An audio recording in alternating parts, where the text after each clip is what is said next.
సత్యసాయి జిల్లా మడకశిర కెనరా బ్యాంక్లో gold loan కుంభకోణం వెలుగులోకి రావడం సంచలనం సృష్టించింది. బ్యాంక్లో గోల్డ్ అప్రైజర్గా పనిచేస్తున్న సుందరాచారి నకిలీ బంగారాన్ని అసలైందిగా చూపించి బ్యాంక్ అధికారులను బుడి కొట్టించినట్లు తెలుస్తోంది. ప్రాథమిక సమాచారం ప్రకారం 7 ఖాతాదారుల పేపర్లపై ఏకంగా 12 నకిలీ గోల్డ్ లోన్ సృష్టించి వాటి ద్వారా 71 లక్షల రూపాయల రుణాలు తీసుకున్నట్లు గుర్తించారు. బ్యాంక్ అధికారులు నిర్వహించిన ఈ తనిఖీలో ఈ భారీ మోసం బయటపడడంతో ఉన్నతాధికారులు రంగంలోకి దిగారు. గోల్డ్ లోన్ లావాదేవీలకు సంబంధించిన అన్ని రికార్డులను స్వాధీనం చేసుకుని విచారణ చేపట్టినట్టు తెలుస్తోంది. నిందితుడిగా భావిస్తున్న సుందరాచారి పరారీలో ఉన్నట్లు పోలీసులు తెలిపారు. మడకశిర పట్టణ పోలీసులు కేసు నమోదు చేసి నిందితుడి కోసం గాలింపు చర్యలు ముమ్మరం చేశారు. బ్యాంకులో అసిస్టెంట్ మేనేజర్ శ్రీనివాసులు గారు మాకు నిన్న వచ్చి కంప్లైంట్ చేసినారు. అప్రైజర్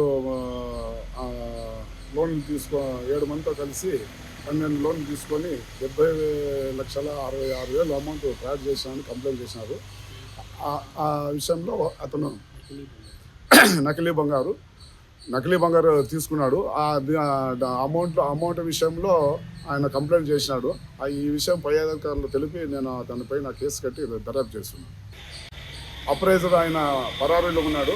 ఆయన ఇంతవరకు మాకు అతను ఆఫీస్ వెళ్ళలేదు. అతను కూడా అతని ఆఫీసర్లో చెప్పి అతనికి పట్టుకునే ప్రయత్నం చేసి ఆఫీసర్ల ఉత్తర్వు మేరకు కేసు రిజిస్టర్ చేసినాము.